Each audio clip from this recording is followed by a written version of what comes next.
저는 잘 모르고 왔는데 와서 보니까 여기 계신 분들이 인문학적 소양이 굉장히 높아서 그냥 평소에 하던 이야기를 하면 안 될 것 같습니다. 그래서 좀 더 어떻게 해야 되나 상당히 마음이 쓰려거든요. 그래서 좀 약간 다르게, 그래서 좀 평범하면서도 조금 더 공격적인 이런 생각을 말씀을 좀 드리겠습니다. 민물고기는 민물 속에서 사는데 그 물이 민물인지 잘 모르고 있습니다. 또 바다 물고기도 마찬가지로 그 물 속에 있지만 그게 바닷물인지 잘 모르고 있습니다. 근데 우리들도 우리를 둘러싸고 있는 물이 있습니다. 그게 어떤 물인지 그거를 잘 모르고 그냥 살아가는 건데, 그거를 오늘 좀 짚어봤습니다. 그런 생각인데요. 물은 늘 흘러가는데 우리는 그 흐름, 물의 흐름 속에서 살아가는 물고기 같은 그런 존재인데요. 오늘날 우리의 그걸 역사의 흐름으로 볼 수도 있는데, 오늘날 이 지구는 나라마다 좀 다른 흐름을 갖고 있는 게 아니고 한 흐름이 돼서 흐르고 있습니다. 그래서 오늘날 우리의 흐름은 어떤 건가? 이것은 서구 중심의, 기본적으로 서구 중심의 흐름에 합류해 있는 상태인데요. 그러면 서구의 흐름은 어떻게 흘러왔는가? 이것을 좀 봐야 될 것인데요. 오늘날 우리를 지배하고 있는 이 역사의 큰 전환기는 서구 중세 때 일어났습니다. 서구 중세라는 것은 기독교 사상으로 서구가 살고 있었던 그런 시대인데요.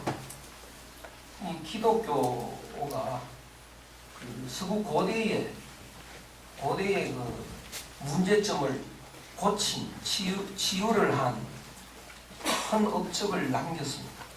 그래서 기독교가 아니었다면 거의 인간이 서구 사회가 멸망했을 정도로 험악했던 그런 시대였는데요. 사람이 사자와 싸워서 사자의 밥이 되면 또 사람들이 열광하고 이런, 우리들은 콜로세움 이런 거죠. 로마 이런 데 가보면 정말 대단한 유적이라고 자기사를 하는 건 잘못된 것 같아요. 대단한 유적지가 아니고 아직도 피비린내가 나는 야만스럽기 짝이 없는 그런 유적지인데요. 그러면 인간이 아기다툼하다가 이제 운명이 끝날 것 같은 그런 분위기를 기독교가 들어와서 다 해결을 했습니다. 그래서 많은 사람들이 기독교에 심취를 했었는데요. 그러면 꼭 나쁜 사람들이 끼어듭니다. 그래서 나쁜 사람들이 끼어들어서 예수를 팔아먹는 거죠. 하느님을 파는 거죠. 그래서 자기의 욕심을 채우기 위해서 엄청나게 팔아먹었는데요. 자기를 반대하는 사람을 다 마녀로 삼아서 이제 처형도 하고, 또 이슬람 지역에 가서 십자군이라는 이름으로 엄청나게 많은 사륙을 했죠. 오늘날 IS니 이런 도무지 이해 안 가는 단체들이 나와서 난리를 치는데요. 알고 보면 그때 당했던 울분들이 유전자 속에 남아 있습니다. 엄청나게 당했습니다. 그러다 보니까 하느님이 이야기하면 다 나쁜 놈으로 이제 매도되었던 거죠. 그래서 이 르네상스 이후에 하느님으로부터 해방운동이 일어나기 시작했는데요. 그러다 보니까 이제 하느님으로부터 해방하다가 보니까요, 어떤 일이 일어나느냐.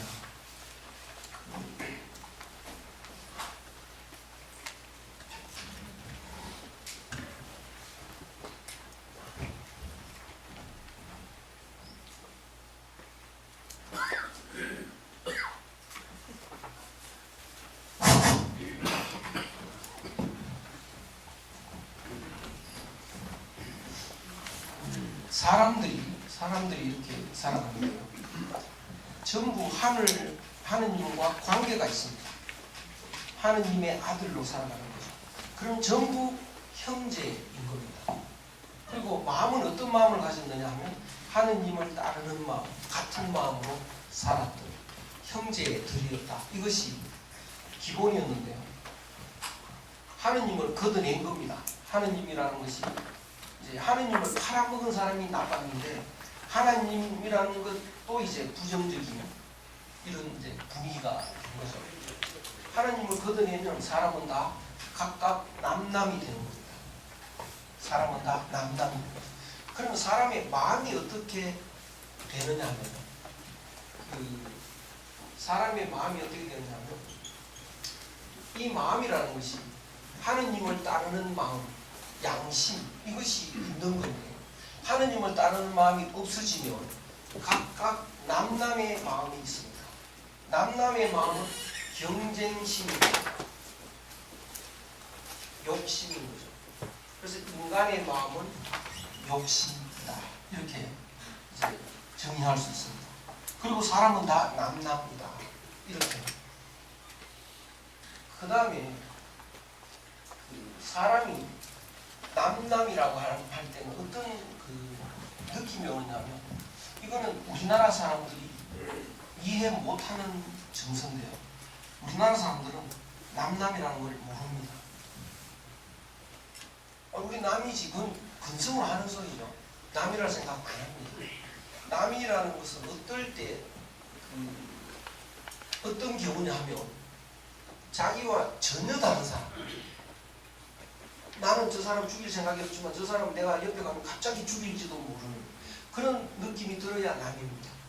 아마 여기에 전원이 중증의 정신착란증 환자라면 조금 두렵겠죠. 이런 데 돌아다니라 그러면 좀 불안할 겁니다. 갑자기 뭐 몽둥이로 쇠뭉치로 머리를 칠지도 모르고 그런 경우가 이제 남이라는 느낌이 들 때의 느낌입니다. 그러니까 우리는 그런 느낌 가진 사람 아무도 없거든요. 한국 사람들. 그러니까 우리나라 사람들은 겁이 없습니다. 우리나라 사람 기본적으로 한국인의 특징은 겁이 없는 사람, 불안하지 않은 사람입니다. 그런데 남이라고 하는 걸 확실히 남이라는 걸 전제하면 불안해져야 됩니다. 그러니까 서양 사람들, 일본인들 이런 사람들은 길 가다가 싸우는 법이 없고 뭐 차가 부딪힐 뻔해도 차에서 내려가지고 멱살 잡고 하는 사람이 없습니다.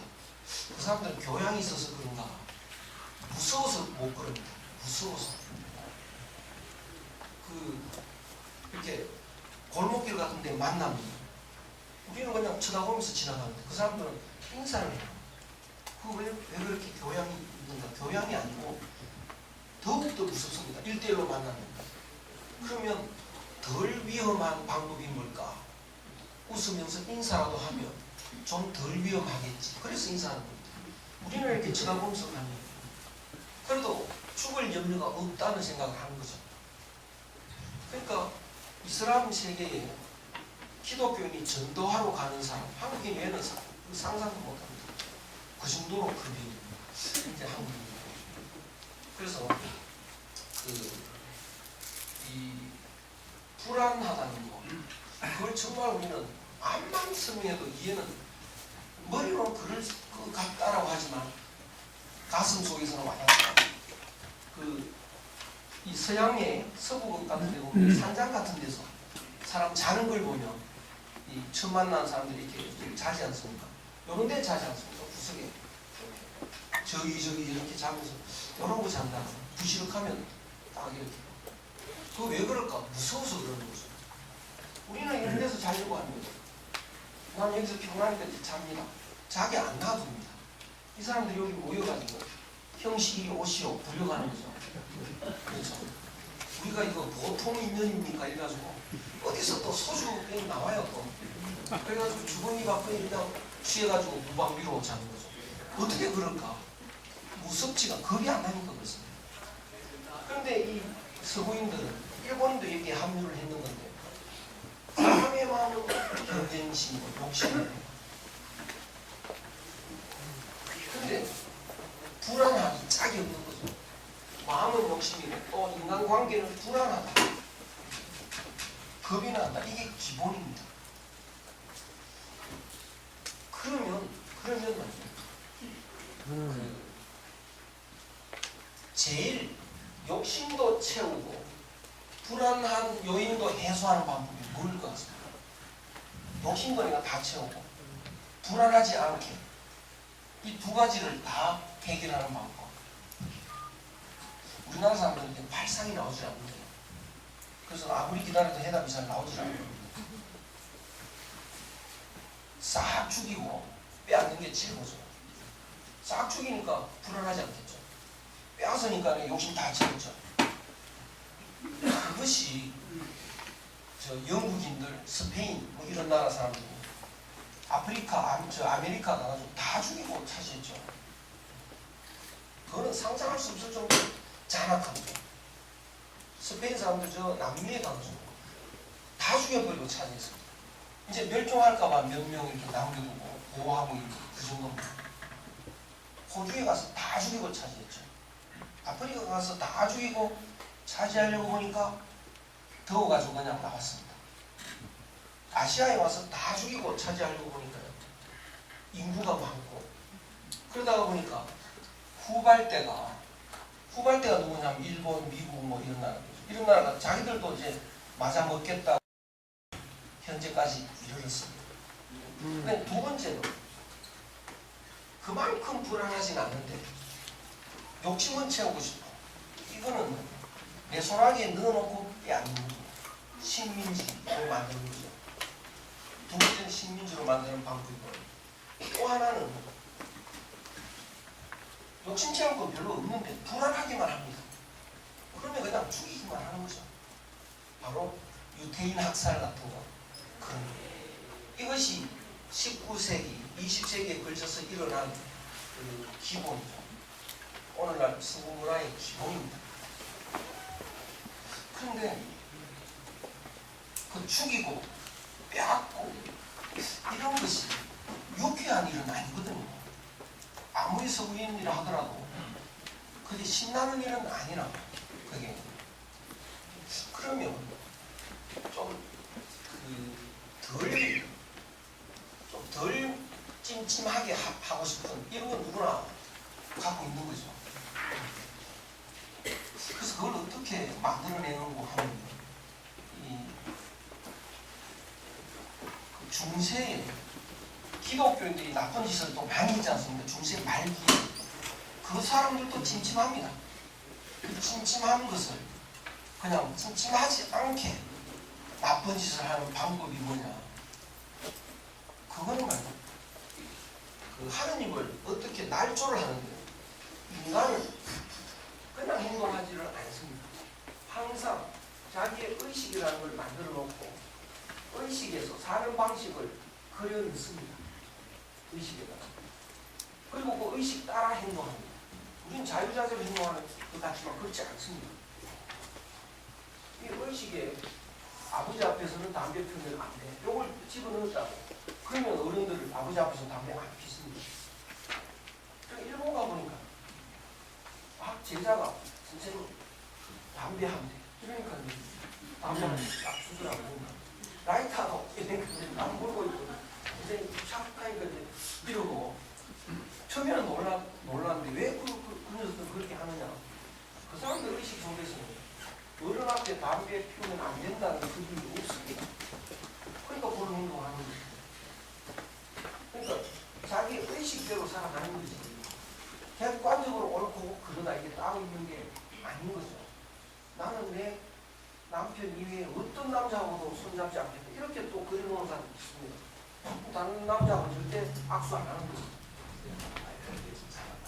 이게 아니에요. 가까이서 이게 웅웅거릴 것 같아서 괜찮나요? 웅웅거리지 않습니까? 근데 어떤 사람은 또 요새 조선시대가 아닌데 그런 게 어디 있냐고 남자 잡이 뭐 없죠. 그냥 만나면 반갑게 인사 악수하고 이렇게 또 의식을 그려놓은 사람은 그 방식대로 살아갑니다. 여기다 부처님을 예쁘게 그려놓은 사람은 불교를 좋아하게 돼 있어요. 십자가를 예쁘게 그린 사람은 기독교를 좋아하게 돼 있어요. 그 사람들이 일주일 싸워도 해결이 안 됩니다. 왜? 그 그림이 바뀌기 전에 이렇게 돼 있습니다. 그러면 그 중세 말기에는 말이죠. 하느님을 진짜 하느님을 섬기는 게 아니고 의식 속에 하느님을 그려넣습니다. 하느님은 이러이러하시다 이렇게. 근데 그건 자기가 자기 의식에 그려넣기 때문에 자기한테 유리하게 그려넣습니다. 그러니까 그런 하느님을 믿으면 정말 편합니다. 나쁜 짓 하고 들어오면 좀 찜찜하게 돼 있거든요. 그러면 이제 집에 와서 하느님 저의 죄를 용서해 주시겠지요. 그렇지 너의 죄는 용서하면 편안해지는 거죠. 죽이고 싶은 놈도 저놈 죽여야 되겠죠. 하느님. 그래 그러면 죽여야 돼. 가서 죽인다. 양심의 가책이 없습니다. 당당하게 누구나 편한 하느님을 모시고 있는 거예요. 이게 우상이라는 거죠. 굉장히 그 문제가 많습니다. 그래서 그걸 조상을 우상이 아니고 그런 하느님이 이제 우상인 거죠. 오해하면 안 됩니다. 그런데 이 영국이 이 프랑스인, 스페인인들도 그 미국 가서 뭐 다 죽이고 뺏으려고 하니까 좀 마음이 찜찜하니까 어떻게 그걸 해결하는 거예요? 그 해결하는 방식이 중세 때 이제 하느님을 부정하지 않습니까? 왜 이제 여러 가지 하느님이 싫어서 부정하는데 보니까 이제 기독교가 틀렸다는 겁니다. 뭐가 틀렸느냐? 교회에서는 말이죠. 하늘이 돈다고 하는데 이제 보니까 이 과학자들은 땅이 돈다고 하는 겁니다. 대립이 되고 있죠. 교회에서는 갑자기 인간을 창조했다 뭐 이러는데 이제 생물학자들은 진화를 했다 뭐 이러거든요. 보니까 과학자들이 많이 맞다고 판단하는 거죠. 그래서 더더욱 우리는 교회에서 벗어나야 된다. 이게 이제 근세의 서구 문화입니다. 그러면 하늘에서 벗어났으면 자연 과학으로 보니까 이 자연계는 과학적으로 분석해서 자연의 법칙대로 우리가 살아야 된다. 이렇게 이제 깨닫게 됐는데 자연의 법칙을 보니까 적자생존이고요. 약육강식이라는 거죠. 그러니까 사자가 강하니까 사슴 잡아먹는 거 아니냐. 강자가 약자를 잡아먹는 것이 대자연의 법칙이고 그 법칙대로 사는 게 정당하다. 그것을 이제 근시의 서구에서 자기 이론으로 만들었습니다. 그래서 그거를 이제 다윈의 진화론을 뭐 사회 진화론 이런 식으로 또 발전시키고 또 무슨 인종주의 뭐 우생학 이런 걸 만들어놨죠. 이제 우리가 강하니까 약자를 먹는 것은 너무나 당연한 자연 법칙이다. 사명감을 가지고 이제 이 동양인들 또 원주민들을 죽이기 시작한 거죠. 그러니까 그 사람들이 원주민 죽이고 할 때 부끄럽고 미안하고 이런 게 없습니다. 그건 너무나 당연한. 안 그러면 비인간적이다 이렇게 되는 거죠. 그래서 이제 이 지구를 완전히 작사를 냈는데요. 먹을 거 다 먹고 나니까 처음에 이 약육강식이 되어서 강자가 약자를 먹어야 된다고 했을 때는 우리가 일단 강자가 돼야죠. 강자가 되기 위해서는 뭉쳐야 됩니다. 그래서 뭉치는데 가장 중심이 누구냐? 왕이니까요. 절대왕정이 나오게 됩니다. 그래서 절대왕을 중심으로 절대 권력을, 절대 힘을 길렀던 거죠. 그래서 다른 나라를 해치웠는데 다 해치우고 나니까 그 내부에서 또 강자와 약자가 또 갈라지죠. 강자는 누구냐? 절대 왕정이고요. 약자는 시민이 됐다고. 그러니까 강자인 왕정이 시민을 또 잡아먹는 거죠. 그러니까 시민이 먹히기 싫으니까 또 시민이 뭉쳐야죠. 이게 프랑스 시민혁명이었죠. 그 다음에 이제 시민이 이 주도를 하고 나니까 산업혁명이 일어났습니다. 산업혁명이 일어나니까 절대 약자로 노동자가 또 생긴 거죠. 노동자. 그 노동자가 또 이제 먹히기 싫으니까 또 뭉쳐야 됩니다. 그래서 노동자가 뭉쳐서 기득권자를 물리치고 이제 다시 기득권자의 것을 먹는 걸로 이렇게 투쟁을 해온 거죠. 그래서 그 약육강식이라는 건 투쟁이니까요. 삶은 투쟁이다, 경쟁이다. 이게 기반이 되어 있습니다. 그래서 이제 그 시민 계급은 이미 기득권자고 노동자 계급은 이제 기득권자가 아닌 거죠. 약자이죠. 그래서 노동자 계급이 뭉쳐서 시민 계급하고 싸우는 이것이 오늘날 우파와 좌파로 갈라지게 된 이제 원인이죠. 그래서 이미 기득권을 가진 사람이 우파이거든. 이제 새로운 약자들이 뭉친 게 좌파다. 그래서 오늘 우리나라에도 이게 심각하게 우파 좌파 이 뜨거운 갈등이 있습니다. 심각한 문제입니다. 그리고 그러다 보니까 이제 어떤 일이 일어나느냐. 이 난장판이 계속되거든요. 싸우다가 끝이 없으니까. 그래서 어떤 일을 어떻게 생각하냐면 욕심을 채워야 되는 건 사실인데 욕심을 채우다 보니까 파괴가 돼가지고 파괴가 되어서 다 못 살게 되어버립니다. 사회가 너무 혼란하니까. 그래서 사람들이 욕심을 채우되 파괴하지 않고 채우자 이런 이제 연구를 하기 시작하는데요. 그게 뭐냐? 욕심이 이렇게 내려올 때 이거를 파괴하지 않도록 이거를 조화의 방향으로 변질시키는 노력을 합니다. 그것이 뭐냐? 절제력이라는 거죠. 절제력. 이 절제력은 인간의 그 의식 속에서 이성의 힘으로 절제를 해야 된다고 판단을 했습니다. 왜 의식 속에서 이성의 힘으로 절제를 해야 되느냐? 이 이성의 힘 중에 생각하는 힘이 제일 강한 데는 중세 때는 나는 누굽니까?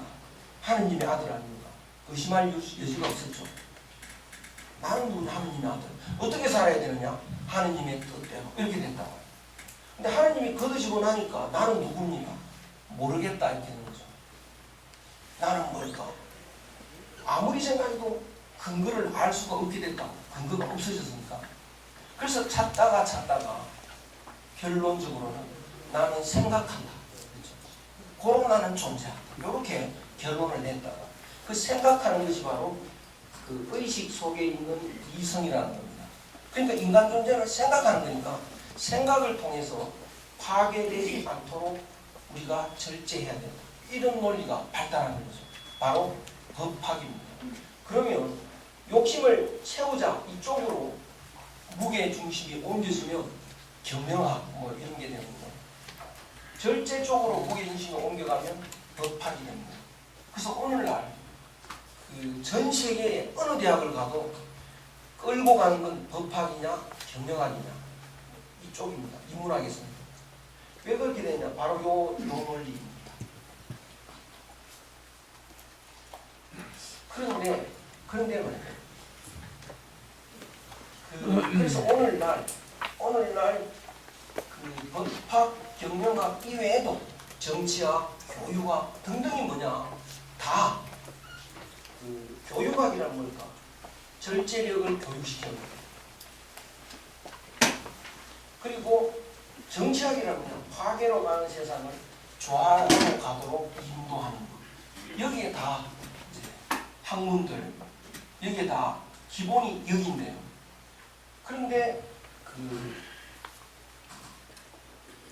오늘날 이제 처음에는 열심히들 노력하고 살았지만 문제가 생기기 시작했습니다. 어떤 문제냐면 욕심과 절제 이 삶의 두 축인데요. 욕심이라는 것은 채우면 커진다는 사실입니다. 욕심은 그거를 이제 강과했는데요. 이거는 채울수록 확 커지니까 절제력이 따라갈 수가 없습니다. 욕심을 절제력이 못 따라가게 돼 있습니다. 그러면 결국은 파괴 쪽으로 갈 수밖에 없는 결론은 그렇게 됩니다. 결국은 이 세상은 파괴로 갈 수밖에 없다. 왜? 절제력이 따라갈 수 없으니까. 그러니까 영국 같은 데서도 뭐 규칙을 잘 지키고 소문 났는데도 요새 홀리건 뭐 이런 것들이 일어나서요. 파괴가 대단히 심합니다. 일본의 뭐 폭주족 이런 거 이게 절제력이 따라가지 않습니다. 그 다음에 왜 우리는 절제해야 되고 법을 왜 지켜야 되느냐? 원인이 뭐냐 하면 내가 욕심을 채우는데 법을 안 지키면 내가 손해본다는 겁니다. 파괴되고 보니까 내가 손해보기 때문에 나를 위해서 지키는 게 법입니다. 그러면 안 지키는 게 이로울 수가 있다고. 그러면 안 지킵니다. 그러니까 예컨대 그 폐수를 버리면 환경이 파괴돼서 우리가 못 살게 돼. 그러니까 폐수를 버리지 말아야지. 버리면 뭐 법에 걸린다, 벌금이 얼마나, 이런 경우에 그 폐수를 안 버리면 우리 공장 망하게 생긴다. 너무 적자가 커서. 그러면 폐수를 버려서 환경이 오염돼서 망한 건 그건 나중에 일이죠. 폐수를 안 버리면 우리 공장이 금방 망하게 생겼다. 그러면 어느 것이 이익이냐? 버려야 되는 거죠. 단지 법에 걸리면 크니까 법에 안 걸리게 몰래 버리게 됩니다. 그거는 막을 방법이 없습니다. 그 다음에 법에 걸렸을 때 벌금 내는 거죠. 그냥 벌금 내는 것보다 법을 어기는 게 더 이익이 된다. 그러면 지키지 않습니다. 그 다음에 또 하나는 말이죠. 내가 이 법을 지켜야 되는 이유가 뭐냐? 내가 법을 안 지키면 파괴가 돼서 남도 안 지킬 거고 싸우게 돼서 파괴가 된다. 그런데 내가 절대로 이길 수 있는 100% 자신이 있다. 안 지키죠. 그러니까 오늘날 이 서구 중심의 이런 사고방식에서는 그 평화라는 건 영원히 없습니다. 평화 조약을 맺었다 하더라도 힘의 균형이 있을 때만 유효합니다. 힘의 균형이 깨어져서 내가 100% 이길 자신 있다. 안 지키게 됩니다. 그래서 그 미국의 부시가 사담 후세인을 그 이라크를 쳐들어가는데 이 유엔이 결의를 했습니다. 쳐들어가면 안 되는 걸로. 그런데 무시하고 쳐들어갔죠. 왜? 이길 자신이 있으니까요. 유엔이 뭐라 그래도 미국은 꼼짝 안 할 자신이 있으니까. 그러니까 이 절제라고 하는 것은 욕심이 우선한다고. 근데 욕심을 채우다가 파괴될 것 같아. 내가 못 사니까 지키는 거죠. 욕심대로 채우고 살 수 있는 자신이 있으면 이거 할 필요가 없습니다. 그러니까 사실은 그 북한을 두둔한 건 아닌데, 북한이 그 불쌍한 이제 우리 종족인데, 미국이 북한한테 원자력을 포기해라, 핵폭탄 포기해라, 그건 기본적으로 좀 많이 논리적으로 안 맞습니다. 자기부터 포기하지. 그렇죠? 나는 힘이 있으니까 니는 힘이 없으니까 포기해라, 이런 이야기죠. 그러니까 그것은 그 절제를 안 해도 될 힘이 있기 때문에 그런 강요를 하는 거지. 힘이 균등하면 그건 말이 안 되는 이야기죠. 그럼 지도 포기해야 되는 거 아닙니까? 자기는 안 하는 거죠. 기본적으로는 그렇습니다. 이렇게 돼 있는데, 그 다음에 또 어떤 문제가 있느냐? 욕심이라는 것은 채워도 끝이 없으니까 결국은 인간은 그 욕심을 채우다가 흙이 져서 욕심을 다 못 채우고 쓰러지는 불행한 존재가 되고 맙니다. 난 1억만 모으면 소원이 없겠다. 그래서 1억을 모으기 위해서 열심히 노력을 했는데 딱 모으는 순간 이게 욕심은 더 커져 있죠. 행복을 누리려고 하면 뭐 하는 거야? 100억 채워, 10억 채워, 또 10억을 향해서 뛴다. 그래서 10억 채우면 또 이제 100억 채워, 또 뛰는 거죠. 그러다가 쓰러지는 인생이. 그러니까 그 이제 산 넘어 산, 속고 소화 일평생 이렇게 된 건데, 산을 저기만 정복하면 난 행복인 줄 알았는데 정복하고 보니까 또 산이 또 더 높은 산이 있습니다. 또 그 다음 산을 향해서 이렇게 달려가다가 정복하고 보면 또 그 다음 산이 또 있습니다. 그래서 그 다음 산을 오르다가 되게 끝나는 게 인생인 거죠. 그 다음에 이런 사고방식에서는, 이런 삶은 어떤 문제가 일어날 수밖에 없느냐 하면, 배고플 때는 열심히 절제하면서 먹고 살려고 노력을 합니다. 근데 배가 부른 뒤에는 꼭 말썽이 생깁니다. 나는 배가 불러 그러면 누가 밥 사준다 그러면 안 쫓아가죠. 평생 먹고 살 게 있다면 누가 무슨 내년에 돈 벌 꿈이 해도 이제 아랑도 하지 않습니다. 그러면 사람이 좀 먼 생각을 하게 된다고. 누구나 나는 평생 먹을 거 있다 그러면 10년 뒤에 어디 가서 살까 이런 생각을 합니다. 30년 뒤에 어디 가서 살까 이런 계획을 하는 거죠. 30년 뒤에는 우리 어디 가서 살까요? 한 50년 뒤에는 어디 가서 살까요? 50년, 70년 뒤에는 어디 가서 살까요? 뭐 살고 뭐가 없죠. 항아리 하나, 그렇죠. 항아리 하나. 근데 30년 뒤, 40년 뒤는 너무나 까마득한 빈간 일이니까 생각할 필요 없다. 그럴까요? 지금까지 살아온 생각을 하는 것이 40년 사신 분, 50년 사신 분, 60년 사신 분 계시지 않습니까? 그런데 아마 유치원 학생들이 보면 존경할 겁니다. 어떻게 그 긴 세월을 살으셨나요? 지겹지도 않으셨나요? 뭐 하니까 60년 왔다. 나머지 이건 뭐 한두 달 남은 겁니다. 하면 벌써 끝나는 겁니다. 그러면 사람들이 이처럼 열심히 인문학 공부할 필요 없잖아요. 잠깐 후에 항아리 하나 들고 그렇죠. 나가서 술 마시는 게 훨씬 낫죠. 근데 술 마시마야 배만 부르고 마약으로 가는 게 훨씬 더 이렇게 됩니다. 그러면 허무해지고 쾌락주의가 되고 일 열심히 안 하고 엉망이 돼가지고 이제 문화가 끝이 나는. 그래서 끝이 날 수밖에 없는 건데 결국 인류는 이렇게 가게 돼 이제 이렇게 갈 수밖에 없는데요. 원인이 뭔가를 봐야 됩니다. 원인이 뭔가 보면 이 사람이 사는 방식의 뿌리가 뭐냐? 자연 법칙이다. 그렇죠. 자연 법칙인데 그 자연 법칙이 뭐냐? 적자 생존, 약육강식. 그 법칙 위에서 사람 사는 학문들이 다 이렇게 설계가 되고 건설이 됐죠. 그런데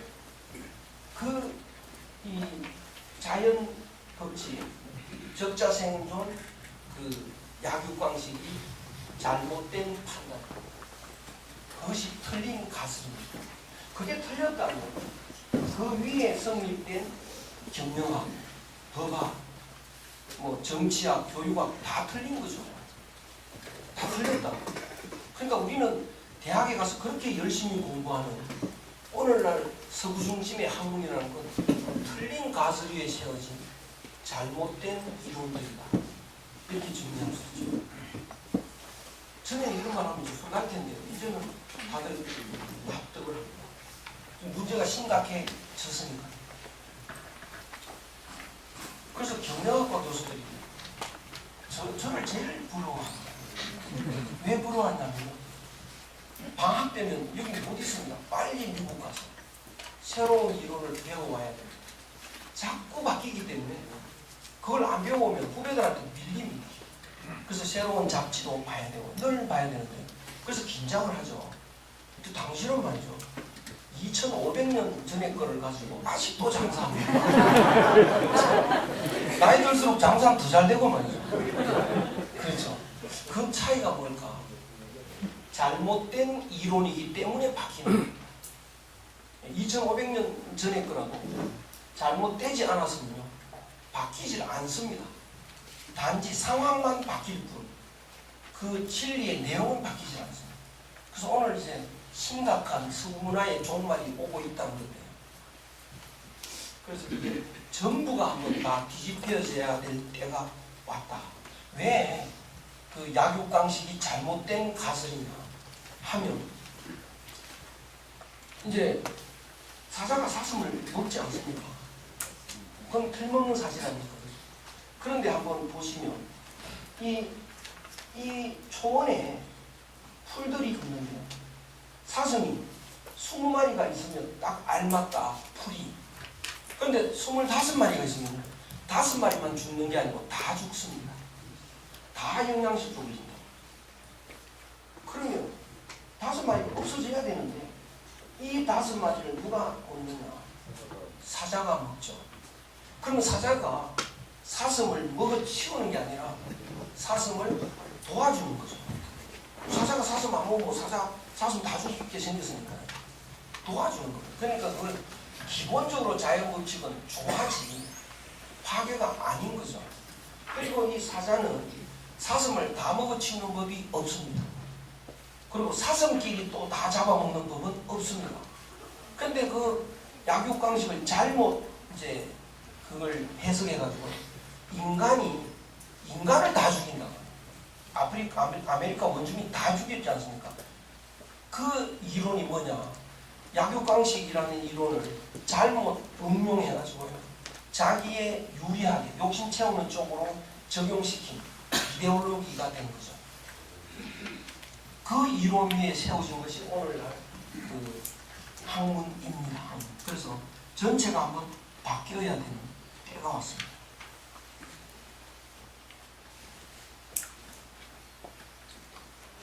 그러면 이제 여기서 문제가 되는 게 뭐냐면 기본이 개인주의이고 오늘날 사람들이요 이 사고방식이 기본이 개인주의고 욕심 채우는 거 이것이 기본인데요. 우리도 이걸 따라가기 바빴습니다. 그간에 왜? 우리가 먹혔기 때문에. 그러니까 예를 들면 이제 우리 옆집에 깡패가 있는 건데요. 이 깡패가 도해지에 빨리 나가서 돈을 많이 벌었습니다. 그래서 우리 옆집으로 다시 큰 집을 짓고 살면 우리는 그 존경을 안 했는데 뭐 그 역사를 다 아니까. 근데 애는 달라집니다. 우리가 이제 애를 낳으면 역사를 모르고 옆집은 굉장하니까. 그런데 또 우리는 옆집 애하고 우리 애하고 싸워서 우리 애가 얻어맞고 오면 다 잃었습니다. 이제 친구끼리 그럴 수도 있죠. 그러니까 뭐 용서하고 같이 친하게 지내라. 그런데 옆집 애는 어디 가서 얻어맞고 오면 교육 방식이 달랐습니다. 야 너는 손도 없냐 이 무저리 같은 거 나가라 이놈아 좀 찬해버리거든요. 그러면 옆집 애하고 우리 애하고 놀면 늘 우리 애가 당한다. 그래서 우리 애가 어느 날 우리 아버지 교육이 틀렸어. 그러니까 이 모양 아니냐. 집 보니까 완전히 다르니까. 그래서 그때부터는 우리 걸 다 버리기 시작한 겁니다. 그게 100년의 역사입니다. 우리게. 그래서 우리 건 다 틀렸어. 서양 것만 옳다. 그래서 우리는 어릴 때 미국서 온 거 다 좋은 줄 알았습니다. 미국서 그 깡통, 그 캔에 무슨 뭐 고기 이런 거 들어있으면 그 환상의 식품인 줄 알았어요. 요새 보니까 전부 나쁜 식품이고 말이죠. 햄버거 굉장히 나쁜 식품인데 우리 미국서 온 거 다 좋은 줄 알았죠. 우리 건 다 나쁜 줄 알았어요. 우리 고등학교, 대학교 다닐 때요. 된장은 그 암에 걸린다고 했습니다. 그 된장 먹으면 안 된다고 그랬어요. 우리 건 다 나쁘다. 이렇게 된 적이 있습니다. 그게 오늘날까지 왔습니다. 근데 와서 보니까 이제 서구가 망하게 생겼습니다. 왜 잘못된 이론으로 살다 보니까요. 그래서 서구가 이제 이대로 가면 망할 텐데 역사는 잘 망하지 않습니다. 역사는 이렇게 순환을 합니다. 망할 듯 하다가 도로 살아나는 건데 그게 바로 사계절처럼 봄, 여름, 가을, 겨울 이렇게 사계절처럼 추웠다가 계속 추면 망할 텐데 다시 봄이 옵니다. 그러니까 그 가을이 되면 국화는 아름답지만 진달래는 그건 뭐 그것도 아닌 거죠. 그래서 진달래는 무시 안 되죠. 근데 봄이 오면 국화는 별 볼 일 없는데 진달래가 아름다워지고 향기가 나죠. 그것처럼 이제 역사도 그렇게 봄, 여름, 가을 이렇게 오는 건데요. 역사의 봄이 오면 한국 사람이 진달래 같습니다. 한국 사람이 향기가 나고 아름다워지기 시작합니다. 그게 왜 그러냐면 그 역사는 이제 사계절은 더웠다 추웠다 이렇게 진행을 하는 겁니다. 그게 음양론이라고 합니다. 모든 길은 음양입니다. 이렇게 왼쪽으로는 이렇게 음양으로 가는 건데 이 사계절도 양음 양음 이렇게 가는 겁니다. 밤낮도 이게 낮은 양이고 밤은 음이고 이렇게 가는 거죠. 근데 역사도 음양으로 갑니다. 그래서 어떻게 역사가 가느냐면 그 사람은 몸하고 마음이 있으니까 한 번은 몸을 챙기고 한 번은 마음을 챙깁니다. 밥 먹을 때는 몸 챙기는 거고 이렇게 생각하고 이런 건 이제 주로 마음을 챙기는 건데, 그래서 그런 데는 긴 역사가 주로 마음을 챙기는 역사, 몸을 챙기는 역사, 이렇게 순환을 하는 겁니다.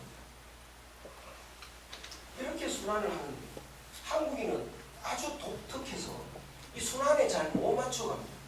끊임없이 마음을 챙깁니다. 한국 사람 끊임없이. 아주 독특한데 우리는 이런 말 하는데 싸우다가 야 임마 네가 인간인가 이러거든요. 외국인들 그런 말 하면 큰일 난답니다. 그런 말 아예 안 하면 못하는데 하면 큰일 바로 거울을 꺼내가지고 본답니다. 물론 이렇게 원숭이로 보여 총을 쏠지도 모른다는 거죠.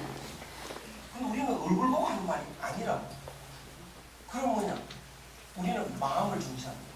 네가 인간의 마음을 가졌느냐, 인간의 마음을 안 가지면 인간이 아니다, 짐승이다, 그렇죠? 짐승으로 살면 살 수는 없잖아요, 우리가. 그러니까 이 돼지가 두 마리 있다면요, 한 마리 돼지는 자기는 돼지라고 생각합니다. 그런 돼지가 있죠. 그럼 돼지씨 그럼 얘 그러겠죠. 노래해봐, 그러겠죠. 근데 또 한 마리 돼지는 자기가 인간이었는데 어느 날 눈 떠보니까 돼지가 돼 있는 거예요. 이게 마술에 걸려요. 그 사람한테 돼지씨 이러면 성질냅니다. 돼지라니 이렇게 성질내겠죠. 노래해봐, 또 성질내겠죠. 성질내는 돼지가 한국입니다. 한국은 저런 아줌마한테도 아줌마 그럼 성질냅니다. 아줌마라니. 독특한 사람이죠, 우리나라 사람. 그럼 왜 그럴까? 본래는 돼지 아니지 않습니까? 자기가 인간인 거죠. 그런데 남들이 돼지 취급하니까 성질이 내요. 여기 한국인의 기본 정신입니다. 그러니까 본래 나와 현재 내가 다르다. 이게 기본적으로 춘향전입니다. 춘향은 원래 귀양 선관세의 따님입니다. 근데 현재는 천황 기생딸이 돼 있죠. 그래서 그걸 귀양 따님으로 알고 접근하는 남자가 있습니다. 이몽룡. 그렇죠. 이몽룡한테는 목숨도 주는 게 춘향이죠. 근데 천황 기생딸로 알고 접근하는 남자 변사또. 변사또한테는 죽여도 덤빕니다. 죽여라 죽여라 그러고 바로 한국이. 그러니까 오늘날 드라마 봐도 거의 춘향전입니다. 뭐 한번 보시면 그저 무슨 해를 품은 달, 뭐 그것도 주인공이 홍문관 대제하기 귀한 따님인데 현재는 천황 무당으로 돼 있고, 무당 중에서도 가장 아래 그 천황이 돼 있고 뭐 그런 거. 그 외에도 드라마 보면 주로 굉장히 많습니다. 그런 이중구조를 만들려니까 늘 기억상실증 걸리거나 뭐 출생의 비밀이 있거나 귀한 사람이 천황에 돼 있고, 그리고 또 그 변사또가 또 나오고, 그래서 또 이몽룡이 나와서 도와주고 뭐 이런 드라마를 한 거죠. 이런 이중구조가 있는 이유가 뭐냐, 끊임없이 우리는 마음을 챙깁니다. 그래서 인간의 마음을 챙겨서 인간처럼 살고 싶어. 그런데 현재 그렇게 못 살고 돼지 취급당한다. 이게 한이라는 겁니다. 그래서 우리나라 사람은 한이 많습니다. 그거를 잘못 누가 소개를 해가지고 매칭을 많이 받아서 한 많은 민족이 되고, 이게 외국의 영역이 돼가지고 바로 잡기가 어렵습니다. 지금 완전히 곡해합니다. 우리가 매칭을 많이 당했다. 다른 나라는 안 당했나요? 더 많이 당했습니다. 평화가 500년, 1000년 간 나라는 우리나라 외에는 없습니다. 끊임없이 전쟁통에서 살아왔던 사람들이 외국인들입니다. 이탈리아 같은 데 가보니까 놀랍더라고요. 모든 동네가 언덕 위에 있습니다. 언덕이 이렇게 있으면 여기에 담을 놓고 이 속에 온 동네가 있습니다. 왜 이렇게 했는가? 하도 공격이 심하니까요. 이렇게 담 치고 그 속에서 이제 지키면서 사는 거죠. 그 동네가 다 그렇습니다. 이거는 얼마나 많이 침략을 당했느냐, 정근대요. 일본에 가도 뭐 성 같은 데 보면 개미 한 마리 침범 못하게 만들어놨어요. 근데 우리나라는 뭐 이 최고의 양반집에 가봐도 부엌칼 하나로 다 해치울 수 있는 구조라고요. 그러니까 당하지 않았던 역사가 너무 긴. 그런데 우리는 맨날 당해가지고 한인에서 엄청 왜곡이 됐습니다. 그 한은 그래서가 아니고 내가 원래 인간의 모습으로 살지 못하고 인간의 대접을 못 받는 데 대한 한입니다. 돼지처럼 무시당하는 것에 대한 한인 거죠. 그러면 그 한을 풀어야 되지 않습니까? 한을 푼다는 것은 현재 내가 초라하다, 이거에 대한 한을 푸는 건데, 제일 빠른 게 뭐냐? 현재 나를 잊어먹으면 되는 거죠. 일단 제일 빠른 게 폭탄주, 그렇죠? 잊어먹으면 돼, 자기를. 그 다음에 한 푸는 게 뭐, 자기를 잊어먹는 것 중에 하나가 시끄러운 음악을 통해서 몰입하는 거, 이런 것도 하나의 방법, 여러 가지 방법이 있는데, 결국은 완전한 그 한풀이는 내가 진짜 인간이라는 거, 그거를 깨닫는 길밖에 없습니다. 그것이 뭐냐? 동굴을 만들어 놓고 이제 쑥하고 마늘 갖고 들어가서 진짜 인간의 마음을 깨달아서 나오는 거죠. 쑥을 그 곰한테 쑥 먹인다고 인간되는 건 아닙니다. 그럼 그 곰은 뭐냐? 우리들의 모습이죠. 인간의 마음을 잊어버리는. 그래서 우리는 지금도 동굴을 정말 좋아하는 사람들입니다. 찜질방에 가보십시오. 동굴 만들어 놓고 기어 들어가고 기어 나가고 그 속에 들어가면 또 쑥을 걸어 놓고 말이죠. 한국 기독교 이상합니다. 외국 기독교하고 다릅니다. 동굴 만듭니다. 한국 기독교. 산속에 막 밤에 가서 기도하고 독특한 민족이죠. 그게 뭐냐면 이대로 한 맺혀서 살 수 없다. 그래서 본래의 내 모습을 회복하는 것. 그런데 그게 바로 인간의 마음을 회복해서 살자, 끊임없이 마음을 추구하는 이런 민족이기 때문에, 이런 여기에서 서구의 르네상스 이후라는 것은 마음을 버리고 욕심을 챙기는 것은, 그것은 인간의 마음이 아닌 동물 마음입니다. 욕심이라는 것은. 그래서 동물적으로 경쟁하면서 몸 챙기는 삶을 살았던 거죠. 그 시대에 우리는 적응이 안 됐습니다. 우리는 마음을 챙기다 보니까 옆집 깡패한테 늘 당하는 거죠. 그래서 지금까지 우리가 헤맸던 이런 시대입니다. 그래서 우리는 늘 지금도 인문학 중에서는 서양의 인문학, 서양 예절, 서양의 규칙 지키기, 서양인의 교양, 이거 많이 배우는데요. 그거 배운다고 될 거 아닙니다. 어떻게 그 사람들이 우리보다 규칙 잘 지키고 예절 잘 지키고 교양이 있는가? 우리나라에서는 누가 예절 제일 잘 지킵니까? 누가 규칙 제일 잘 지킵니까? 그렇죠. 조폭 아닙니까? 그렇죠? 조폭 아닙니까? 제일 깍듯하죠. 그러니까 서양의 예절 교양이라는 건 조폭의 예절입니다. 그러니까 조폭의 예절은 깍듯하지만 그 심기가 불편하고 수틀리면 주먹이 나오죠. 서양 문화가 그렇습니다. 수틀리면 무력이 나옵니다. 그런 거니까 우리는 껍데기만 보고 굉장히 우수하다고 생각하는데 아닙니다. 그래서 이제는 그런 예절은 다 힘을 바탕으로 하는 몸 챙기는 문화에서 나오는 건데요. 거기서 우리는 적응이 안 됐다 그거는.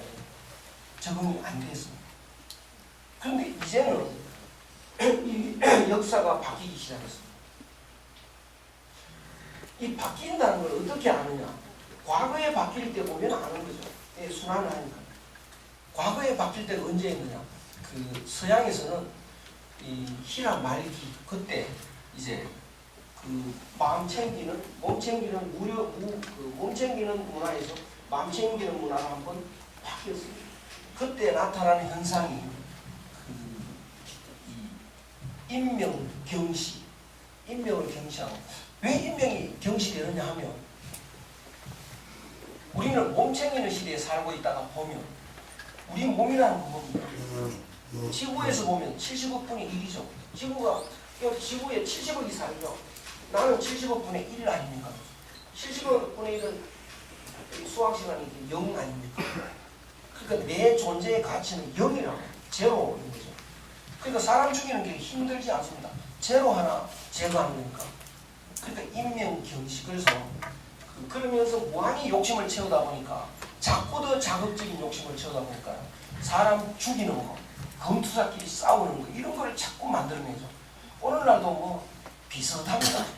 그 닭장 같은 데 만들어 놓고 격투기를 하는데 보니까 그때나 별 차이 없습니다. 사람 죽어나가기도 하는데 피투성이가 되면 사람들이 열광을 합니다. 그렇게 되면 이제 그 마지막에 나타나는 현상들입니다. 그래서 또 마지막에 나타나는 현상이 인간이 그 인성이 파괴된다는 거죠. 인간의 마음이 얼어붙는다는 거죠.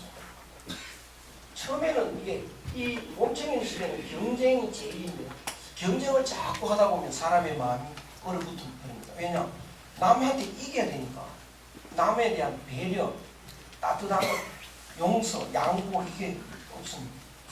그러니까 입학 동기끼리도 경쟁자고 입사 동기끼리도 경쟁자고 친구가 없으시고 그래서 친구라는 게 겉으로만 친구인데 친구가 아닙니다. 얘한테 좋은 일이 있으면 겉으로는 축하하는데 이렇게 인상이 나빠지고 뭐 이러는 거. 그래서 사람들이 친구하고 놀지 않고 집에 와서 개 데리고 오는 거. 이런 게 일반화돼요. 개 데리고 오는 거. 그게 무슨 의미냐면 이제 시대가 엄청나게 바뀐다. 마음 챙기는 시대. 마음 챙기는 시대. 그러면 이제 어떻게 되냐. 마음 챙기는 선수가 있단 말이야. 5,000년간 마음 챙기는데 그 재주가 있어 왔던 사람. 한국인이죠. 그래서 앞으로 한국인 시대가 온다는 거예요. 한국인이 지구의 선두가 되는 시대가 온다. 근데 이러면 좀 뭐가 이해가 되는 것 같기도 한데요.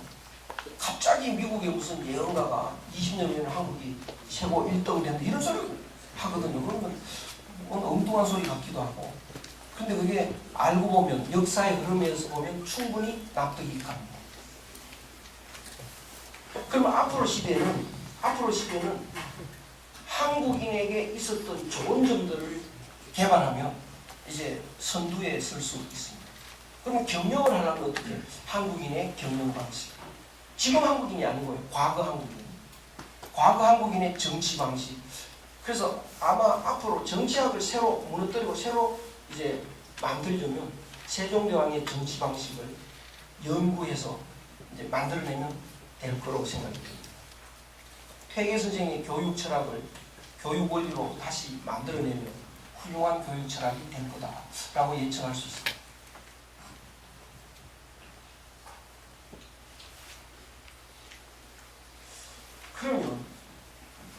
그러면 우리나라 사람은 이 마음을 끊임없이 챙겨왔기 때문에 어떤 때는 불교를 통해서 어떤 때는 유학을 통해서 끊임없이 마음을 챙겨서 아직도 상당히 다른 사람들하고 다릅니다. 한국인의 마음은 아직도 다릅니다. 그래서 이 외국인들은 너무 얼어붙었으니까 마음이 얼어붙었으니까 너무 경쟁하다 보니까 친구도 없을 뿐만 아니고 애인도 이게 경쟁적으로 연애를 하니까 애인도 희생하는 애인을 연애를 하지 않습니다. 자기 이익을 위한 연애를 하죠.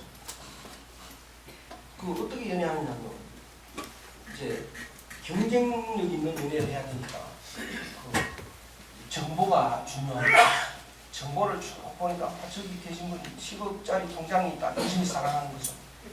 근데 사랑하다가 보니까 30억짜리 통장이 있다. 바꿉니다. 빨리 바꿔야 돼요. 이자 끌면 20억 날아가니까. 그래서 바꿀 때 좀 찜찜하고 뭐 양심에 걸리고 이러면 이제 경쟁력이 없습니다. 현대인도 아닙니다. 그래서 요새 쿨하게 헤어지는 이런 게 쿨하게 이렇게 되어버렸다. 그러니까 사람이 얼어붙어 버립니다. 연애도 외롭고 결혼해도 불안할 시대가 왔다고 그러죠. 그런데 희한하게 아직도 한국인은 좀 다릅니다. 아직도 한번 연애하면 손해보는 연애를 합니다. 희한하게. 그래서 우리는 끊임없이 마음을 챙기다 보니까 마음이라는 것은 속으로 들어가면 한 마음이라는 것이 있습니다. 마음이 하나니까 네가 내고 내가 내죠. 그래서 우리는 너와 내가 남이 아니고 하나입니다. 이 하나 되는 거, 이 의식, 이 정서가 굉장히 뿌리 깊게 있습니다. 그러니까 너와 내가 하나니까 내가 너를 사랑하는 것은 내가 나와 너가 하나 되는 거다. 그래서 나는 너를 사랑하면 할수록 너의 행복을 빈다. 왜? 너의 행복이 나의 행복이니까. 이게 한국인의 사랑의 기본 구조입니다. 그러면 가난한 여자가 부잣집 남자를 사랑해. 그러면 영락없이 부잣집 남자의 엄마가 찾아오죠. 너 그 남자 사랑하니? 정말 사랑합니다. 그러면 그 남자 행복하기를 정말 바랍니다. 근데 너하고 결혼하면 망해. 큰 사업을 해야 돼. 그러면 네가 물러나 줘야겠지. 알겠습니다. 숨습니다. 그럼 남자가 또 찾아다니고 맨날 이런 드라마죠. 다른 나라에서는 있을 수 없는 이런 이야기입니다. 그래서 그게 요 구조 때문에 그렇습니다. 내가 너를 사랑하면 너의 행복이 나의 행복이니까 너를 위해서 내가 희생하는 이것이 한국인의 한마음에서 나오는 특징인 거죠.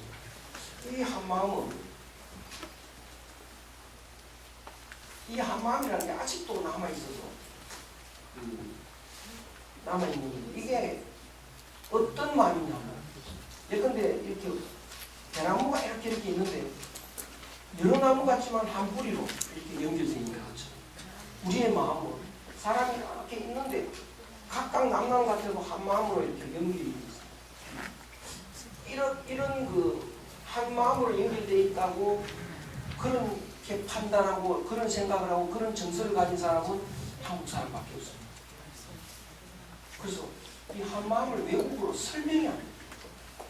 도저히 설명이 안 돼요. 그 사람들은 알아들을 수가 없습니다. 우리는 그걸 갖고 있거든요. 그러면 여기서 우리의 문제점도 있습니다. 우리의 문제점. 뭐냐면 네가 내고 내가 너니까 이게 단점이 되면 고약합니다. 네 거는 내 끼고 내 거는 내 거다. 이게 단점이 있습니다. 그러니까 네 돈은 내 돈 아닙니까? 밥 먹고 밥값 내라고 그러죠. 밥값 내기 싫으면 이제 또 자기가 밥값 내기 싫으면 또 다른 사람한테 미루고 신발을 천천히 신고 이런 이렇게. 그러니까 니하고 나하고 이렇게 나누기를 잘 못하는 게 우리의 특징입니다. 나누기지 않는다. 그게 아주 우리의 기본인데요. 그래서 이 나누기 잘 못하는 건 이게 굉장히 좋은 건데 이게 좋은 쪽으로 가는 수도 있고 나쁜 쪽으로 가는 수도 있는 거예요. 나쁜 쪽으로 가는 것 중에 제일 나쁜 것이 이거는 내 기본, 이거는 내 거다. 이게 이제 그래서 남의 돈에 빌붙어가지고 이익 벌려고 합니다. 아버지 돈은 내 돈 아닙니까? 그렇죠. 아버지가 재혼하신데 자녀들이 다 들고 있는 그 다른 나라에서는 이해 못합니다. 아버지가 재혼하는데 왜 자녀들이 들고 있는 아버지 돈 그 여자 갖고 가고 그게 아버지 마음이지. 그렇죠. 우리 돈인데 아버지가 그 여자 갖고 가면 안 되잖아요. 완전히 다른 정서입니다. 아버지가 그 돈 자기 돈 기부했다. 자녀들이 덤비죠. 그럼 형님 돈은 내 돈 아닙니까?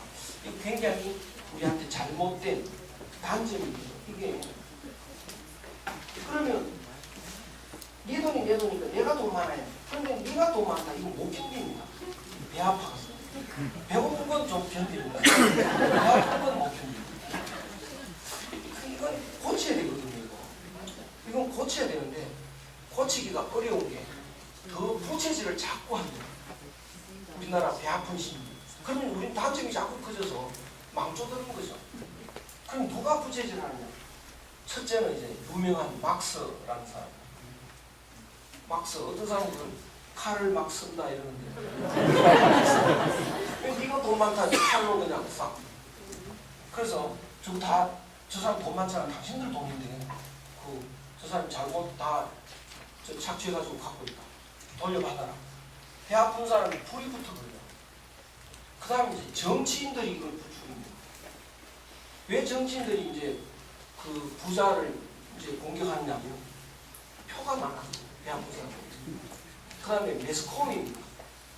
이 매스컴들이 시청률, 뭐 신문의 이런 구독률 이런 게 배 아픈 사람 수가 월등히 많으니까 이제 그 부자를 공격하는 거죠. 부자 공격받아야 될 부자도 많이 있지만 존경받아야 될 부자도 많습니다. 정말 열심히 하고 검소하고 이런 부자들은 존경받아야 되는데 돈 많은 것만 가지고 이제 욕먹는다. 이거 고쳐야 되는데 점점 더 악화됩니다. 이거 우리는 알아야 됩니다. 이거 제가 어디 가서 이런 소리만 하면 이제 그 다음 문제가 생기는 거죠. 그러니까 지금 좌파를 싫어한다, 우파를 싫어한다 아니고 다 틀렸다는 겁니다. 그 우파 좌파의 바탕이 그 약육강식이라는 그 틀린 이론에 이 중독이 돼 있는 거죠. 빨리 깨달아야 됩니다. 그래서 우리의 단점을 빨리 고쳐야 되는데 이거 안 고치면 우리나라 앞으로 미래가 걱정입니다. 그래서 이걸 다시 생각하는 이 논에 있습니다. 비정상적인 시대. 그때는 갑자기 돈 번 사람이 이건 나쁜 사람이다. 일제 때 갑자기 어디 가서 돈 벌어왔다 이건 나쁜 사람이다. 정상적인 시대에는 돈 사람이 부끄러운 사람이다. 이렇게 있습니다. 열심히 노력하고 일하면 돈 모이게 돼 있는 건데요. 나는 돈 한 푼도 없다고 부끄러운 거죠. 그런데 우리는 이 잘못된 이 오늘날 사회 풍조가 이게 문제에 있습니다. 그 다음에 좋은 점이 뭐냐? 좋은 점이 한마음이기 때문에 너를 나처럼 사랑한다. 우리가 전부 하나다. 우리는 모두 하나다. 이게 우리나라 사람의 가장 기본입니다. 우리는 모두 하나다.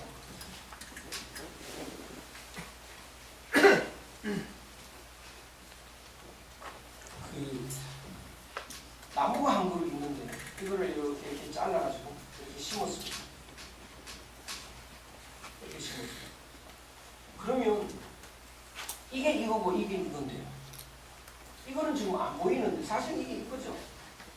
이것을 안다면 이것은 여러 그루가 아닌 거죠. 이거 여러 그루 아니지 않습니까? 한 그루 아닙니까? 그렇죠? 그러니까 이게 진실은 뭐냐? 진실은 모두가 하나. 모두가 하나죠. 그러니까 서로 사랑해야죠. 남이 아니에요. 그런데 이렇게 우리가 하나, 모두가 하나로 하나인 줄 알고 살면 이 몸이 죽었다고 해서 자기가 죽는 건 아닙니다. 그렇죠? 이게 다 나니까. 다 나니까요. 이 몸이 죽어도 나는 안 죽는 겁니다. 그것이 영생이라는 겁니다. 영생이라는 겁니다. 다른 뜻이 아닙니다. 내가 어떻게 이 몸이 병들어 죽었는데 도로 살아났다. 이게 영생이 아닙니다. 우리 이 모두가 남이 아니라는 걸 깨닫는 순간 영생이죠. 왜? 이거 죽어도 이 몸이 죽어도 안 죽는 거니까. 이게 우리나라의 그 정몽주 선생님. 이 몸이 죽고 죽어 100번 고쳐주고 아무리 죽어도 내 마음은 안 변해. 왜? 모두의 마음이 내 마음이죠. 그게 한 마음입니다. 이건 변할 일이 없습니다. 이렇게 사는 게 행복이라는 거죠. 이렇게 사는 사람이 분자입니다. 이렇게 사는 사람이 진짜 사람, 참된 사람, 이렇게 정리할 수 있어요. 그런데 이걸 잊어버리면 어떻게 되느냐? 가짜가 되는 거죠. 거짓이 되죠. 진실이 아니죠. 그 가짜의 삶을 사는 사람은 이것만 보니까 각각 남남 이렇게 되죠. 우리는 각각 남남이야. 그러면 사랑할 수가 없죠. 경쟁해야죠. 아무리 성공을 해도 억만장자가 돼도 늙어 죽어야 됩니다. 늙어서 죽어야 돼요. 이것이 불행이죠. 그러니까 아무리 열심히 살아도 불행할 수밖에 없는 인생을 사는 겁니다. 그러니까 제목을 제가 행복의 인생이라는 게 진실은 행복하게 돼 있는 겁니다. 그래야 인생이죠. 이건 인생이 아닌 겁니다. 인생이 아니고 뭘까요? 불행하게 사는 것은 부자가 아니고 소인이라고 하지만 우리나라에서는 이것을 진성이라고 합니다. 그러니까 우리나라 사람들은 옛날 할머니가 이렇게 나쁜 짓 한 사람 보고 인간이 저러면 안 돼 이런다고. 사람이 저러면 안 돼. 그 사람의 탈을 쓰고 저럴 수는 없어. 그러니까 진성이라는 거예요. 그래서 이게 우리의 가장 기본입니다. 이것이 5,000년간 내려오는 우리나라 사람의 기본 정서입니다. 그러면 어떻게 이게 모두 하나라는 게 가능한가? 이건 이제 이런 예를 들어서 그런데요. 이런 생각을 해볼 수 있는 겁니다. 여기 호수에 얼음이 둥둥둥 떠 있다. 이렇게.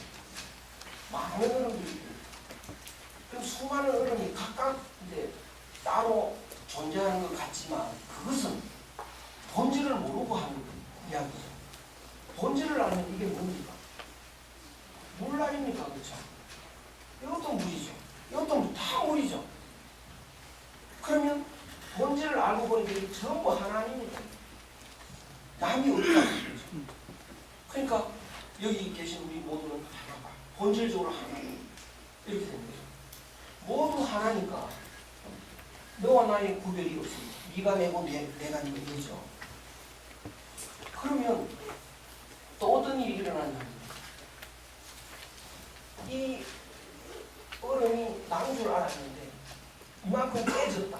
그럼 내가 반 깨져버렸다. 이렇게 생각하는 건데 본질을 알면 이게 깨진 겁니까? 안 깨진 겁니까? 안 깨진 거죠.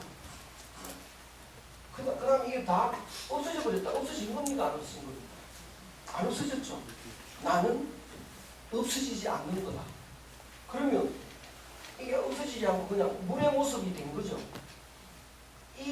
이것이 원래 모습일까요? 물이 원래 모습일까요? 물이 원래 모습이죠. 그러니까 이 녹았다는 건 원래 모습으로 돌아간 거 아닙니까? 그러니까 우리는 할아버지 그저께 돌아가셨다고 말합니다. 원래 모습으로. 그렇죠. 근데 일본에 가서 생활해 보니까요. 그 경우에는 그 할아버지 그저께 없어지셨다 이렇게 말합니다. 일본 말은 그렇습니다. 그러니까 그 사람들은 껍데기만 보는 사람이죠. 그거는 정말 거망할 수밖에 없죠. 그런데 돌아가신 거는 본래 모습으로 돌아가는 건 고향 가는 거죠. 고향 가는 건 즐거움이라는 거죠. 그러니까 우리나라 사람은 기본 정서가 죽는다는 게 그게 억울한 게 아니다 라는 걸 알고 있었던 민족입니다. 전에 어떤 그 텔레비전에서 시골에 할머니들이 그 노인정에서 공동생활 하더라고요. 같이 식사하고 뭐 이런 게 거기 가서 이제 취재하고 사는 모습을 보고 이렇게 취재했다가 헤어질 때 할머니 오래오래 건강하게 사세요 이러면 안 돼 이래요 할머니가. 내가 오래 살면 젊은 사람 못 살아 젊은 사람 살아야지 이러는 거예요. 그 사람 덕도하신 것 같다. 그렇지. 우리 할머니도 그렇게 살았습니다. 그러니까 그게 모두가 하나니까 그러니까 다 살기 위해서는 자기를 죽어야 다 산다고. 근데 그 죽는 것이 싫은 게 아닙니다. 살 만큼 살면 돌아가는 거니까 즐거운 것입니다. 고향 가는 거. 그러니까 꼭 하나의 나뭇잎 같이 이렇게 싹이 터서 열심히 일을 하다가 가을 되면 오히려 고와집니다. 그래서 산들바람에 떨어지는 이게 인생이라고. 근데 그게 슬프다고 생각하면 불행해지는 거예요. 그것이 슬픈 일이 아니고 고향으로 돌아가는 즐거운 일이다. 영생하는 행복한 것이 인생이다. 우리나라 사람도 그거 알고 있지 않습니까? 돌아가셨다 이렇게. 그래서 옛날 우리 조상들 선비들은 그 죽을 때 즐겁게 내가 죽는 게 아니고 고향 돌아가는 거니까 즐거운 일이니까 잔치하고 가야죠. 그래서 졸자라는 것은 졸업식 한다 이런 뜻입니다. 잔치입니다. 그래서 그 고등학교 졸업식, 대학교 졸업식은 그 충실히 그 생활을 하고 고등학교 생활 충실히 한 학생은 그 다음이 좋죠. 그러니까 졸업식에 나와서 즐겁게 졸업식에 참여합니다. 근데 충실하게 살지 않았던 학생은 졸업식에 안 나옵니다. 왜? 장래가 안 좋으니까. 그러니까 충실히 산 사람은 졸업식 할 때 행복합니다. 왜? 돌아간다는 게 아닌가. 그래서 가족 모임입니다. 그래서 그 우리 전통은 그 죽을 때 안방에서 돌아가신다고. 가족 모으고 친구 모으고 그리고 이제 돌아가시게 되면 또 다 모이게 합니다. 왔다 보고 가라. 왜? 좋은 곳에 가는데 서로 인사하고 가야지. 근데 제가 외국에 가보니까 못 오게 합니다. 돌아가실 때는 못 오게, 왜 못 오게 하는가 봤더니 추한 모습을 보이기 싫다는 거죠. 완전히 다릅니다. 우리 정서하고. 그러니까 이거는 우리가 우리 정서에 맞게 바꿔야 될 것 같은데요. 그래서 그 중환자실에서 죽는 거 별로 안 좋은 것 같다. 그래서 법을 바꾸든지 아니면 뭐 유언을 쓰면 된다고 합니다. 나는 인공적으로 연명하지 않겠다. 이런 유언을 쓰거나 이러면 중환자실에는 안 놓고 그냥. 그래서 저는 이런 그 무슨 장례 문화 이런 걸 한번 변경해보고 싶습니다. 그래서 임종시를 만들어가지고요. 고향 가는 방 이렇게 써 붙이거든요. 그래서 너무 모이게 해서 이렇게 서로 잔치 기분 만들고 그 전에 인간의 인생이 얼마나 행복한 건지를 또 철학적으로 이해를 해야 되겠죠. 그래서 즐겁게 갈 수 있도록. 그래서 선비들이 이렇게 죽을 때는 제자들이 몰려옵니다. 선생님 기분이 어떠세요? 나 괴롭다. 약 좀 사와. 그러면 이제 뽑혀옵니다. 난 생사의 이치를 벌써 알아. 행복해. 즐거워. 이러면서 가야 되는데 말만 그렇게 해서 되는 게 아닙니다. 얼굴이 웃고 행복한 얼굴이 돼야만 됩니다. 그러면 이제 그게 좋은 졸업식인데 그러면 또 보낸 사람은 왜 그렇게 울고 그러냐 박수 쳐주고 하면 될 텐데 그렇죠? 막 곡하고 이러지 않습니까? 그 이유를 또 알아야 됩니다. 그 이유는 뭐냐면 사람이 이렇게 사는데 의식을 갖고 사는 건데 의식을 갖고 살아가는데 예컨대 실현당한 사람이 막 괴로워서 자살한 사람도 있어요. 그럼 왜 자살을 할까? 의식 속에 자기가 그림을 그립니다. 그 사람하고 내가 행복하게 평생을 함께 사는 그런 그림을 그려놓고 이제 그 의식을 바탕으로 살아간다. 근데 어느 날 이 사람이 갚으렸으니까 이 삶의 바탕이 깨져버린 거죠. 삶이 유지가 안 됩니다. 유지가 안 되니까 이게 못 살고 죽는 그런 일이 일어나는 거죠. 그거 해결하려면 제일 빠른 방법이 있습니다. 이 의식 속에 이 그림이 깨져서 삶의 바탕이 깨진 건데 제일 빨리 그 고통에서 벗어나게 하려면 이 의식 자체를 희미하게 만드는 거예요. 뚜렷하지 않게. 제일 빠른 방법이 역시 폭탄주. 그렇죠?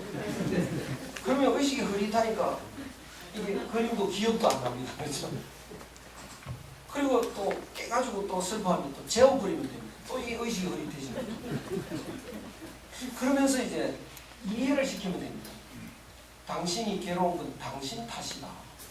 그 사람이 떠나서 괴로운 게 아니고 당신이 그림을 그렸기 때문에 그렇다. 어떤 사람은 그림을 말이죠. 한 달만 사귀고 많은 그림을 그렸다고. 그러면 한 달이 돼도 안 떠나면 짜증납니다. 어떤 그림을 그렸냐에 따라서 달라져. 그러니까 평생 사는 그림을 왜 네가 그리냐. 안 그렸으면 되지. 그렇죠. 자기 탓이라는 걸 깨달으면 괜찮습니다. 그런데 부모님하고 사람은 함께 사는 그림이 강력하게 그려져 있습니다. 그런데 이 그림이 갑자기 깨졌으니까 삶이 유지가 안 되는 겁니다. 그러면 가만두면 이 삶이 유지가 안 되고 그만 엉망이 되어버리니까 어떻게 하면 삶을 좀 자연스럽게 이어가게 할 수 있을까? 그것이 이제 상을 당한다, 상을 입는다는 거예요. 그러면 그 상 중에는 살아계신 것으로 인식을 합니다. 빈소를 만들고 해가지고 그래서 차츰차츰 이게 지워질 수 있는 기간을 두는 거죠. 비행기가 이렇게 오다가 갑자기 땅이 오면 큰일 나니까 여기 연착륙하는 요 기간 이것이 대개 한 2년은 간다. 이렇게. 그래서 그 2년 동안에 살아계시는 것도 아니고 돌아가시는 것도 아니고 완충 시간입니다.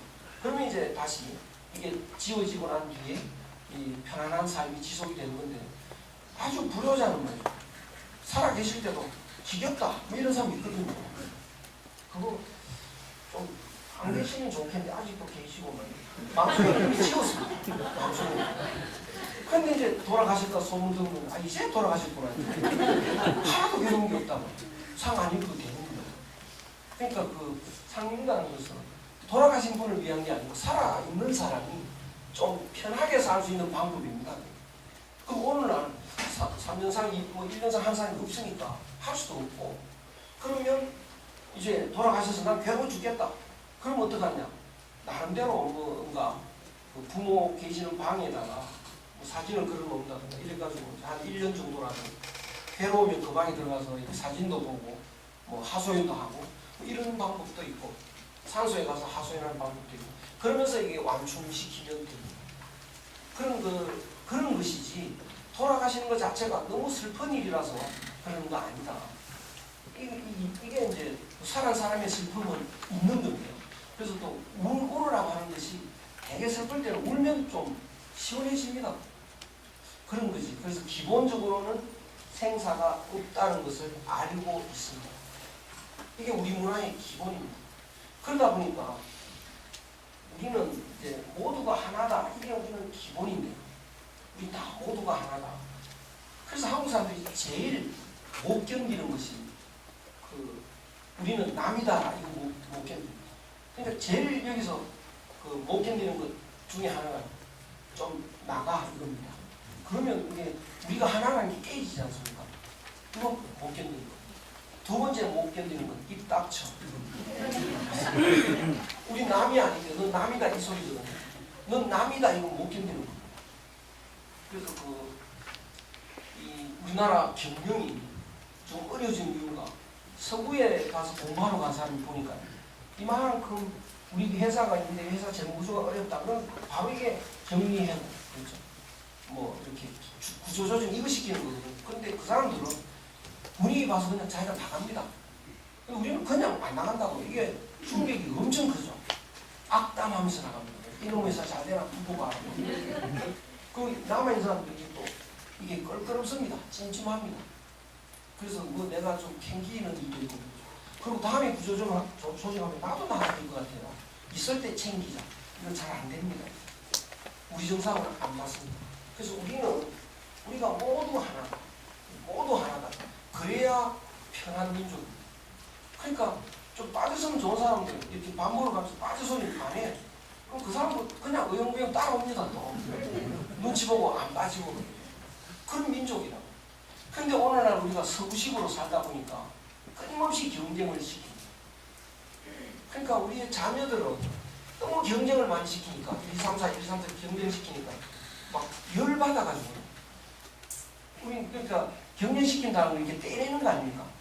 자기가 넌 나가 이거 하고 똑같은 거라고 못 견디니까 이게 열이 꽉 차 있어서 이게 밖으로 나오면 이제 폭력이. 그래서 우리 어린 학생들의 이 폭력이 심각합니다. 그래서 폭력하는 학생을 이제 격리해야 되고 처벌해야 되지만 공범이 많죠. 누가 공범이냐?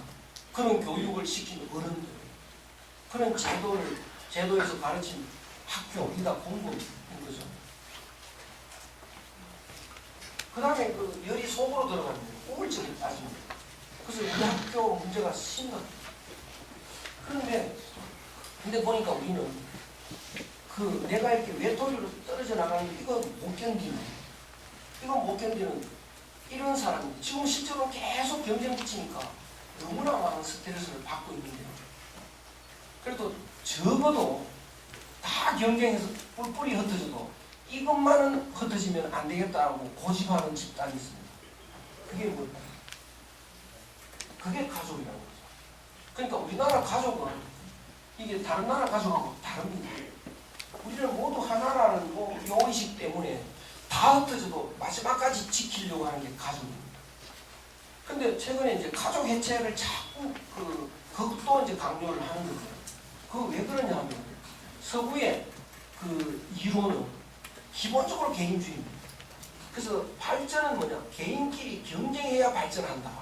이게 기본 논리입니다.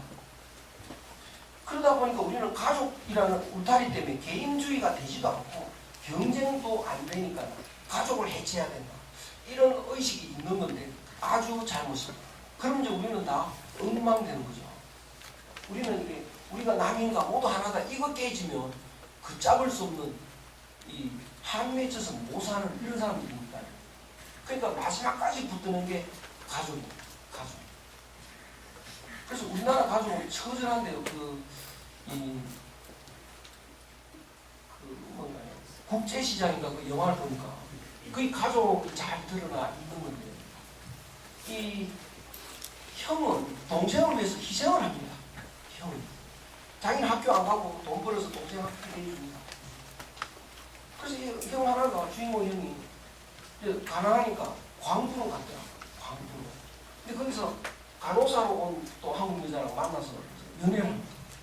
근데 이 여자가 한날 궁금해가지고 당신 내가 궁금하지도 않아서 왜 묻지를 안 해? 이러니까 뻔하지 장녀일 테고 돈 벌어가지고 맨날 집에 동생들한테 학비 내느라고 보내줄 테고 물을 거 뭐 있어? 그거 우리의 기본입니다. 그래서 우리가 1970년대 경제 발전의 원동력은 사실은 그겁니다. 우리의 희생 정신으로 막 이 사우디 이런 데 가가지고 죽자사가 이래가지고 돈 한국에 보내고 연락 가서 이래서 보내고 그 힘으로 경제가 희생정신으로 큰 겁니다. 회사 어렵다 그러면 밤샘 하고 말이죠. 근데 지금은 우리 스스로가 이제 마음이 많이 바뀌었다. 동생을 위해서 희생하는 누나 거의 없습니다. 동생을 위해서 희생하는 형 없습니다. 되게 동생하고 싸우죠. 유산 싸움 이런 거. 이런 판에 옛날식으로 경영을 해가지고 비약적인 경제 발전을 하자. 안 되는 거죠. 안 되는 겁니다. 그 성모관대학교에서 제가 있는 학교에서 이제 학교 그 기숙사가 부족해가지고 땅에다가 땅을 요만큼 사가지고 기숙사를 짓는데 여기 집이 하나 있습니다. 암만 팔아도 안 팝니다. 죽도 안 팝니다. 돈 한 번 준다고 해도 안 팔아요. 그러니까 결국 기숙사 집 모양이 이렇게 됐다고. 집이 웃기게 된 거죠. 우리 70년 되면 어땠을까요? 학생들이 공부한다는데 얼른 내놓죠. 돈 주면 막 미안해하면서 줍니다. 학생들이 공부하겠다는 데 그렇죠. 요새는 학생들이 공부하고 말고 내하고 무슨 상관이 있어 그렇죠. 내 이익만 챙긴다. 이런 마인드, 그 사람만 그런 게 아니고 우리나라 국민들이 대다수 그렇게 되버렸다. 이런 마음으로 다시 경제 발전하자 안 되는 일이죠. 그래서 이 경제 발전이 지금 굉장히 경제가 이제 위기의식이 있는 건데요. 다시 발전하려면 어떻게 되느냐. 정책을 잘했어도 되는 것도 아니고 마음이 바뀌어야 되는데 옛날 1970년대 그 이전의 마음으로 돌아가야 되는데 그 이전의 마음은 우리가 인성교육을 했느냐? 안 했죠. 근데 알고 보면 500년간 했고 그 이전에 서당에서 다 했고 그랬습니다. 그게 보이지 않게 나타나는 건데 그 이후로 이제 우리는 각박해져서 마음이 많이 바뀌었습니다. 그래서 이거 이제 다시 생각해야 될 때가 왔습니다. 그 다음에 인간의 마음을 회복하는 비법 중에 하나가 가족 지키기입니다. 가족 해체가 되는 것은 급격하게 인간이 이제 인간의 마음이 황폐해지기 시작하는 겁니다. 왜 가족 해체가 이제 급격히 되느냐? 인간의 욕심이 너무 넘쳤습니다. 욕심이. 결혼 안 해, 요새. 왜? 결혼해서 살면 손해거든요. 내 월급 받아가지고 내 혼자 먹고 사는 게 훨씬 나은데 반을 주고 어떤 데는 다 줘야 되지 않습니까? 그리고 뭐 용돈 받아 타야 돼, 잔소리 들어야 돼, 싫다. 저 혼자 살고. 그 다음에 또 애를 안 낳는 사람이 또 많아요. 왜 애를 안 낳냐? 하나한테 키우는데 7억 든다. 뭐 이제 언론 같은데 7억 갖고 여행이나 다니고 노는 게 훨씬 낫지. 계산해 보니까 이게 이제 가족 파괴의 원인인데 그것은 욕심이 과해서 그렇습니다. 근데 이거를 과거의 우리 인간의 모습으로 돌아가는 그 가르침이 필요한데요. 인간은 그 정말 자연의 법칙대로 살아야 되는 건데 자연의 법칙이라고 하는 것은 생명을 위한 희생에서 시작이 되는 겁니다. 생명을 위한 희생. 부모는 자녀한테 희생하는 거예요. 심지어 물고기 하나 가시 이런 거 보니까 자기 새끼를 살리려고 보호하려고 딱 이렇게 막고 다른 침입자를 막고 이제 끝까지 막다가 보니까 한 보름 지나니까 그대로 죽습니다. 목숨도 버리면서 자기 자녀를 보호하는 거죠. 사마귀는 교묘한 뒤에 수컷이 암컷한테 이렇게 잡혀 먹힙니다. 머리를 이렇게 내밉니다. 그럼 이제 머리부터 갈아먹는 거죠. 그 정도로 자녀를 아끼는데 인간이 자기 돈 때문에 자녀를 안 낳는다. 짐승 중에 짐승이죠. 그런 짐승보다 훨씬 못하죠. 그러면 어때? 그럼 어떠냐? 근데 그것은 이제 시간이 없어서 말씀 못 드리는데요. 벌 받습니다. 벌 받습니다. 근데 그 벌이라는 게 천벌인데요. 하늘은 늘 우리한테 살도록 유도합니다. 배고프면 밥 먹으라. 이게 이제 배고프다는 느낌이 하늘이 살도록 유도하는 현상입니다. 왜 이렇게 배가 고프지? 밥 먹으라는 그 소리인데. 왜 이렇게 피곤하지? 쉬어라는 그 소리인데. 그래야 사니까. 끊임없이 살게 유도합니다. 그래서 하늘이 하는 말은 살아라 이건데 이 말을 어기면은 천벌을 받는 건데 배고픈데 안 먹어봐. 남자친구한테 잘 보이려고 안 먹었다. 바로 위장병 걸려가지고 괴롭습니다. 배부르면 그만 먹어야 되는데 또 더 먹었다. 하늘은 그만 먹으라 그랬는데 배부르다는 건 그만 먹으라는 게 신호거든요. 근데 돈 아까워서 더 먹었다. 바로 괴롭습니다. 이제 밥 넣어주면 자라고 하는데 안 자고 계속 버텼다. 그 다음날 종일 괴롭습니다. 술을 밤늦게 먹으면 이제 그만 먹고 가서 자라고 하는데 밤새 술 먹었다. 그 다음날 아주 괴롭습니다. 그러니까 이 하늘의 뜻을 어기는 게 고통으로 오는 건데요. 그러면 남자 보고 여자를 사랑하라고 명령을 합니다. 여자 보고 남자를 사랑하라고 합니다. 그리고 애를 낳으라고 하는데 그걸 어기면 지금은 돈 있으니까 더 행복한 것 같지만 나중에 엄청난 고통이 옵니다. 그래서 우리는 기본적으로 교육이라고 하는 건 제일 기본적으로 뭡니까?